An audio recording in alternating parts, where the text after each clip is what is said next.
Speaker. Thank you, Mr. Speaker. It's a privilege to speak to this, the third reading of this, the bill, Financial Services Pre-Implementation Bill. Much has been said this morning and last night. I don't want to regurgitate what's already been said over and over again, except to say it was a pleasure to work on this bill personally. A pleasure because we were working effectively as a team, putting political differences aside. We worked together as a team with the clerks, with the PCO, the Parliamentary Council, the industry stakeholders that came and submitted, and there were many of them, and also those that contacted us personally through emails, calls. People care about this sector, and that's why there was such huge interest in this bill.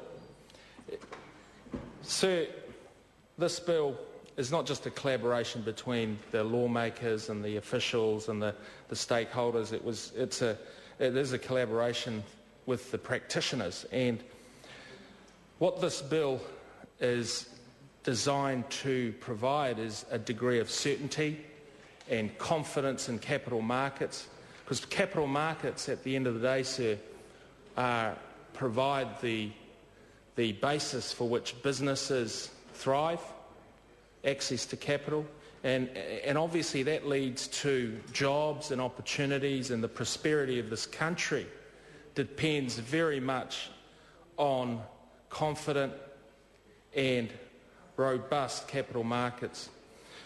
So we had to balance out the competing interests, and the competing interests were quite clear.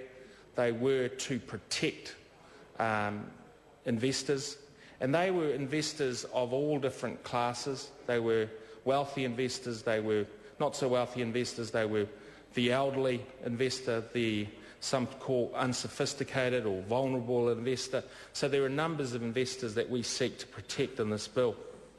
But by protecting it and regulating the affairs of intermediaries and the affairs of financial advisors, we were careful not to over-regulate to the extent that some would feel the need not to be part of this industry. So those were the basic competing interests. I said it earlier on in the debate, but I do believe that the regulator, or super regulator as it's about to become, must be well resourced in its role as monitoring these advisors, monitoring the industry, and they must enforce, because enforcement is the key to deterring those that think they can get away with the types of acts which have been talked about during this debate. So enforcement and the imposing of appropriate sentencing and penalties. Sir, it is not going to solve all the problems in the financial industry. I think we've been clear about that, but certainly this bill has put together enough of the submissions and enough of the ideas and the principles of the industry that we can be confident that the industry will go forth with some trust and will go forth with a degree of integrity. So I support this bill. Thank you. Charles Chauvel. Thank you, Mr. Speaker. I do want to